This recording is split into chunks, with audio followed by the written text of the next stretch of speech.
What's going on YouTube? Mr. Albert, the Home Inspector again. Before I get started, make sure you hit that like button. Follow me, subscribe to my channel.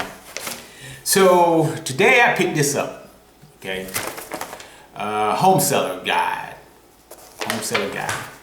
So this video, what I wanted to talk about, like I said, 17 years doing home inspection.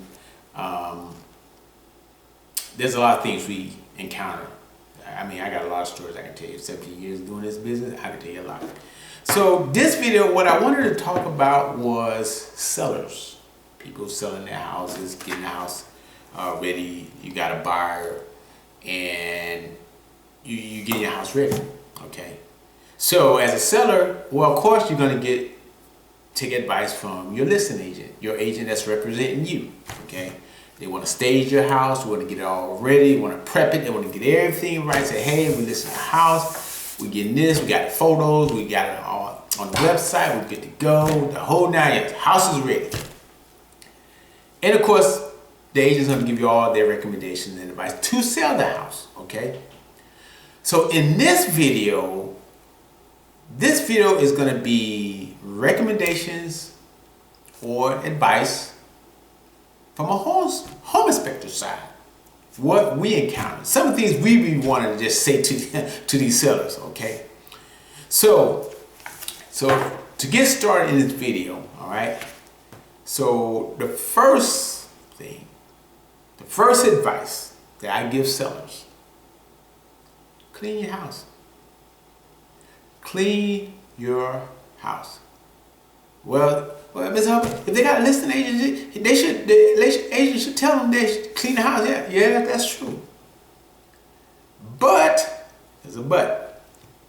You're always gonna have those sellers. They don't want to listen to their real estate agent. They want to do whatever they want to do. They don't want to take no recommendations.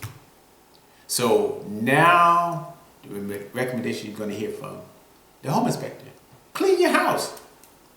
Clean your house. A home inspector is not there as a maid. They're not there to wash your dishes, because you got all kind of stuff in the sink, making the job difficult. So now we got to move all your stuff out of the sink. We got to test the drains. We got to test your sink. We got to look at your sink, make sure there's no damages. But in the meantime, you got pots and pans in the sink. You got dishes in the sink. You got food and everything. All kind of like. Do y'all know we were showing up? Did y'all know the inspection was today? Okay. You go in the room, clothes everywhere. You're stepping over stuff, and you're like, Jesus. Now I'm gonna tell you what I do as an inspector.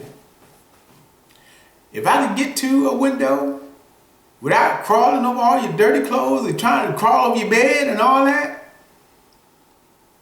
I don't think I'm gonna do. Take a picture in the report, inaccessible. That's all we're gonna do, and leave it alone. Because if you are serious about selling your house, you clean it and present it in a decent and order. Nice place. Because think about it. The day of an inspection, I'm not the only one that's going to show up. The buyer's going to show up too also, because they're going to want to know what's going on. And it says a lot about you, okay? Now, make sure this is clear. Not all the inspections we've been on has been like that, okay? I'm just letting you know it. But have we encountered something like that? Yes, we have, okay? So that's advice number one. Just clean the house. The day of the inspection, you know it's going to get inspected. You tell you in advance about the house is getting inspected. The inspector's going to be there. Clean the house. Make it presentable. So it says a lot about you. Advice number two. Recommendations, again, from the home inspector.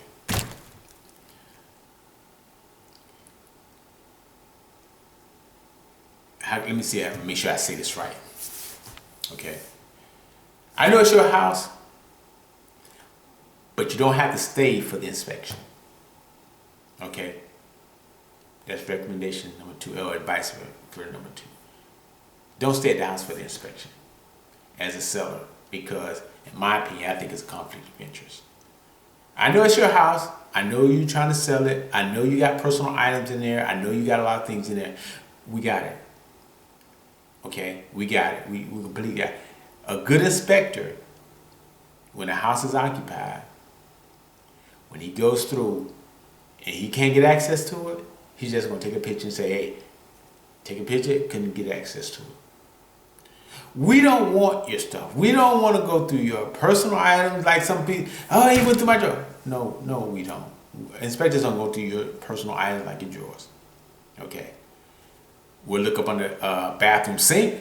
Yes, we will. Why? Because that's your drain connection. Quick story. Again, like I said, 15 years of doing home inspection. House occupied. Settles at the property. Granted, now I'll give her, she didn't get in the way. She went to one room and said, hey, if we ready to come in here, I'll move out the way so you can, cool, got it. Kitchen sink. We go to test the kitchen sink, test the drains, make sure we got, I open up the bottom cabinet. Now, granted, the water been running for a minute because we plugging it up, just, testing everything. And look under the sink. The bottom of the sink had to dip down.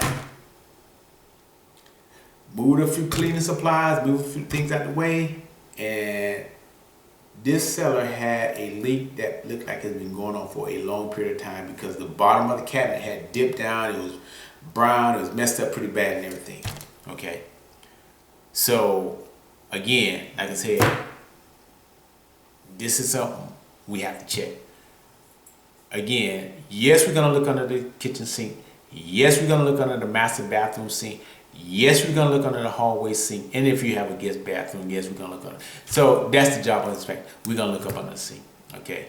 And that goes back to personal, okay? We don't care about what's under your sink. We're there to test to make sure that there's nothing major going on under your sink, and if it is, we need to annotate it and let the buyer know, okay? Another thing about staying at the house, about conflict of interest. You stay at the house, they want to get in the way. They want to prevent you from checking things. They want to make sure that you don't go look at things. They want to ask you 1,000 questions. They want to say, hey, there's nothing wrong with this. And it's just so much of a chaos. That's why I, in my opinion, don't recommend you as a seller to stay at the house. And oh, by the way, and if you're a seller, you open yourself up to questioning. You open yourself up to question. Well, what do you mean by that, Ms. Hubbard? Well, since you're there, when last time this was repaired? What happened here? Why do you have damages here? Who did this work right here? Was it permitted?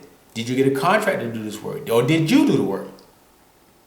So everything you tell the inspector, if he's a good inspector, I talk about myself, he'll annotate that in his report, in his inspection report, and give it to the buyer. Per conversation with the seller at the time of the inspection, seller stated that they did repairs.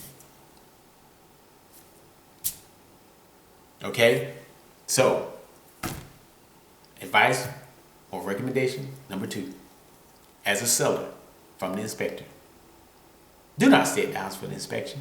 We don't want none of your stuff. We ain't trying to steal none of your stuff. And for whatever fears you may have, a black man in my house, I'm scared, black man in my house, okay, whatever. Don't be at the house for the inspection. If you're scared, well, I ain't got a recommendation for that if you're scared that the inspector's at the house, whatever. And last advice, recommendations. If you have a pet, scruffy, canine, roof, boxer, whatever you want to call them, house pet, take them with you. Take them with you. Do not leave your pets at the house for the inspection. Especially them in the backyard. Why? Because the inspector has to do the outside. They have to get access to the outside. If you got Scruffy running around in the backyard, if he's a good inspector, he's not going back there. I don't care how friendly he is. I don't care, because think about this, sellers. Oh, he's friendly. He don't do nothing. He don't bite nobody. He's over here. Okay, cool. That's your opinion about that dog. He's seeing you on a regular basis, 24/7. You feed him, you take care of him, he plays with you, the whole 9 yards. But the day of the inspection, Mr. Hubbard shows up, a complete stranger. Now, this so-called friendly dog that won't bite and all that has a different opinion about me. Okay? So you too, I'm telling you. Again, I got another story I can share with you. Go to the house, dog running around in the backyard. I decided to take the advice of the seller, which I don't know why I did it, but I took the advice of the seller. Pull on the gate, dog come to the gate. Big dog. A pit. Looking all sniffing and everything. He's an old dog. He's an old pit. This is what the seller's telling me. So I decide, listen to the seller, to decide to open up the gate. I grabbed the latch, and let me tell you, that little friendly dog did a 360. He started growling. He started showing me his fangs. And I said, okay. So YouTube, Facebook, Instagram, social media, what do you think I should have done? Okay? And being a home inspector, and this job don't come with no health insurance, I did the smart thing. And I didn't go back there. I did not go back there because why? That dog knows the seller. He don't know me. This dog is not gonna let me, a complete stranger, come in his territory. The dog started growling. All of a sudden now he wants to start barking. From there, Facebook, YouTube, I, Mr. Hubbard, stepped away from the fence and said, hey, went to the report, backyard inaccessible, could not complete the exterior inspection due to house pet. Left it alone. So, YouTube, Facebook, like I said, this video is about recommendations from the home inspector to the seller. Clean your house. Stand at the house for the inspection, conflict of interest. And third, house pets, being at the house for the inspection. This is Mr. Hubbard. Like this video, follow me, subscribe, and thanks for watching.